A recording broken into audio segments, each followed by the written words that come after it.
dugaan kriminalisasi di kasus Roy CS. Itulah saya mau bilang ya, ini sebetulnya perkara ini harus dipandang pertempuran dua belah pihak ya. Medan pertempurannya sudah ada. Satu pihak ini sedang mencari penumpang-penumpang baru, kemudian diskusi ya. Padahal forumnya sudah ada, harus dihadapi gitu loh. Hukum maksudnya? Ya iya, forumnya karena yang dibawa oleh pihak Roy Suryo itu adalah masalah tuduhan hukum. Pakailah hukum, ahli hukum tata negara, hipotesis lah, asumsi lah, ya. Gitu loh. Medan pertempurannya sudah disiapkan di pengadilan, Anda harus siap gitu loh. Oke ya, itu dulu ya.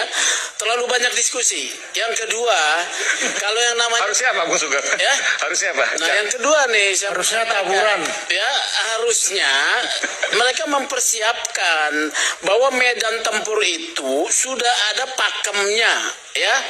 Kalau kita mau bahwa ini sebagai hukum positif, ya kau maju dalam pertempuran itu dengan gagah berani, ambil resiko bertarung di sana, ya.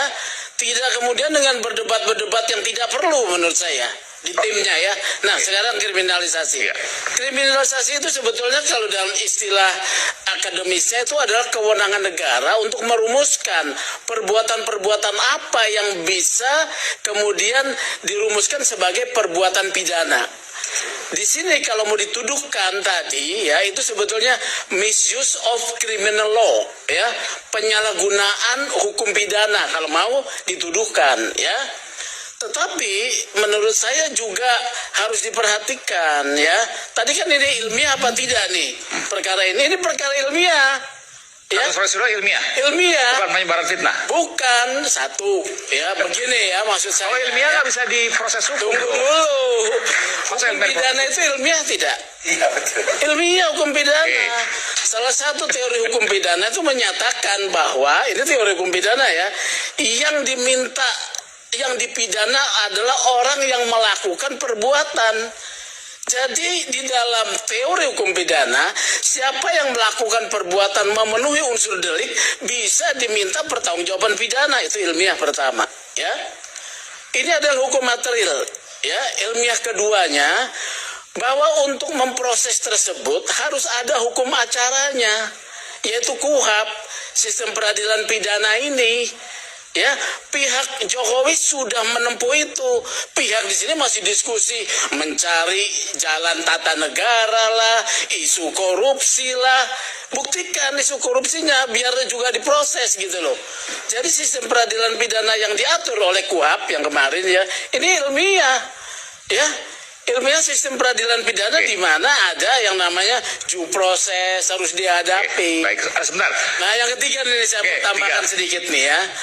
Tadi kan disinggung ya, ada yang bilang ahli tata negara bilang harus dibuktikan dulu aslinya. Forumnya itu sebetulnya tadi sudah disinggung oleh Aristo. Pasal 311 KUH pidana ya, itu menyebutkan salah satu unsurnya bahwa hakim akan mempersilahkan untuk kepentingan umum terdakwa membuktikan tuduhannya. Ya, ini bunyinya nih, ya. Membuktikan tuduhannya. Di situ ada forum dia untuk membuktikan tuduhannya. Oleh karena itu, tadi saya katakan, ini medan pertempurannya sudah ada. Mereka harus mempersiapkan ahli-ahli, argumentasi-argumentasi untuk bisa meyakinkan hakim bahwa ijazah yang mereka tuduhkan palsu itu memang palsu. Ya. Nah, tadi sudah disinggung juga. Ini pendekatannya ilmiah, ya. Misalnya, Rismond itu ahli digital forensik. Tetapi apakah dia bisa berbicara untuk di persidangan itu? Tidak bisa.